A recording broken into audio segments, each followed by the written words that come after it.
Hey, okay. I've been asked to do a short video on my martial arts background and a little bit about me. Um, I was born in Nottingham on Peel Street. Apparently, the hospital and unit's not there anymore because I'm like old. I went to Kimberley Comprehensive School. I also went to Holywell Primary School. They're situated in Kimberley. Martial arts. So I wasn't quite sure on dates and times and stuff like that. So I've just given my dad a ring. He laughed, he couldn't remember either. So we got him on the phone. I started karate at a small little Methodist church in Kimberley when I was 6. Did that for several years to around about 8 years old.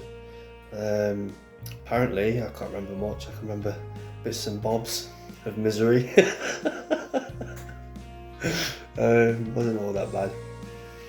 My dad made me go, I will say that. But around about 10 years old, I do believe I got asked to start doing competition for whatever reason. And I did that. I can remember doing some competitions. I can remember feeling really nervous for those. It was really early memory. I did that until I was about 14 years old. And then one of my best friends at school, his granddad was a very keen boxer. And we started going to a boxing club in Nuttall, near the Three Ponds, near that church. There used to be a little hut there, and had boxing stuff in there. I'd had a few champions come out of there as well. Can't think of the names off the top of my head, never mind. So I can remember boxing there for a little bit. And the main guy, my friend's granddad's friend, says that your wrists are really quite thin, and you could damage your wrists in a long period of time of hitting bags and fighting. And he suggested basically that I don't concentrate all my efforts onto punching. I was quite hurt at the time because I thought I couldn't fit in, but he did me a favour. He was honest, and he was. I mean, I'm not that old, but back in those days, health and safety was less, shall we say. But even then, he was looking after me, saying, "Look, you're going to hurt your wrist, mate. Maybe you need to do something else." At that point, I've watched all the 80s martial arts films, Jean-Claude Van Damme, and I had kick shields in the garden. My next door neighbour made me out of wood, all sorts of different stuff. I used to do chin-ups, that full 80s clip. I used to do chin-ups hanging from stuff. So I thought, hold on a minute, let's go back down the kicking line. And I went to a taekwondo club in the, I forget the place now, should have wrote this down. It's in Nottingham. I went through my belts in taekwondo, broke tiles, broke bricks and different bits and bobs like that. And then the coach asked me, Darren, to go early before the class. I'll pick you up and we'll go early, extra training. So I thought, yeah, all right. Because I need a hand putting the flooring out as well, because we had like little square rings we used to train on top of.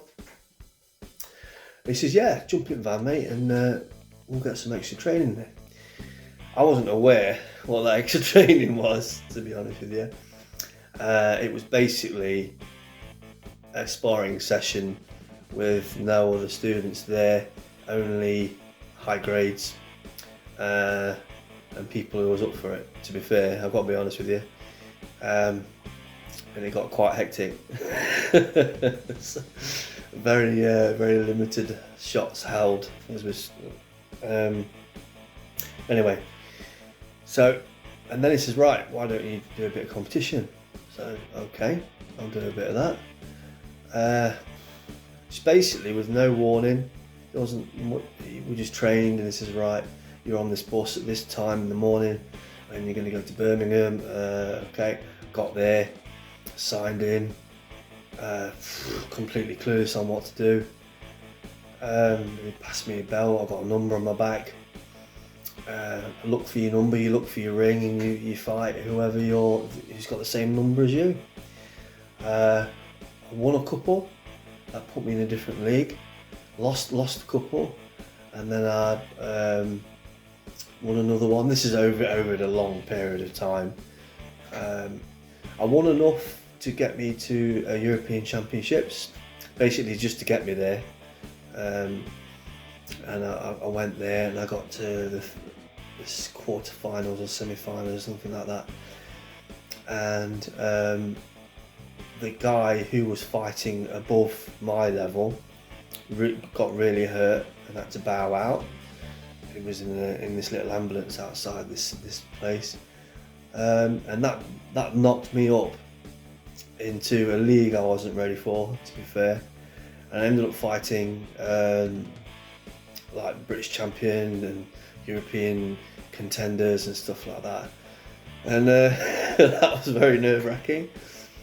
I had to give it my best. I had no timing, distance, balance. I had power. My right leg was very powerful. But after that, I got kicked really hard in the ribs. I got knocked through the first row of the seating area, and I was winded for a good period of time. After all that kind of thing was done, I'll tell you why I did Aikido. I was in Nottingham on a night out. I'm in my early 20s now. I'm just checking a piece of paper there. I'm in my early 20s now, and I'm out drinking and bits and bobs. And along all this time as well, I did a lot of skateboarding and mountain biking and motorbikes as well. I love that kind of thing. Yeah. So yeah, I'm in my early 20s and I'm with my previous partner who I had a child with, and an altercation started in the pub, and the doorman settled it, and then I went outside, and the gentleman I was arguing with was with lots of other people. There was at the side of the road in the cars. He's obviously made a few phone calls, and I got quite heavily hurt with a group of people. And the following day, I was sat at home quite injured. I thought, I'm reasonably okay at punching and kicking. Where was it? Goes to show you, one-on-one confrontations are not really done anymore. It's groups and stuff like that. So I've always been a fan of Steven Seagal. Early Nico, Hard to Kill, stuff like that. Yeah, it's cheesy, I know, but it's stuff I liked as a kid. But his art form was very seldom one-on-one. It was groups onto one. And the experience of that night out made me realise I need to learn how to deal with numbers. You do numbers in striking, but a little bit different. So I googled Aikido, Nottingham, and the Shotokan Black Belt Academy was at the top, and I popped down and I just walked straight into reception, and a teacher, Andy, he owned the gym for a while. He was third degree black belt. I walked straight up to him and I just said, I'd like to join. I'd like to have a look at this kind of style. He goes, cool. Gave me one-to-one. I'd straight away a click with Andy. Yeah, and that was it. I trained for several years. About 3 or 4 years or something like that while I was working in aerospace. And then I left the aerospace place because the company was moving down south, and I didn't want to move down there with it. So I ended up getting a job doing air conditioning for a company, and putting that in, and that's horrific. Well, it was horrific. Climbing through Queen's Medical Centre voids, ripping old pipes out. Yeah, it was bad. So I approached Sensei Ken, He's always supported me. When I was unemployed, he gave me jobs, painting and stuff like that around the dojo.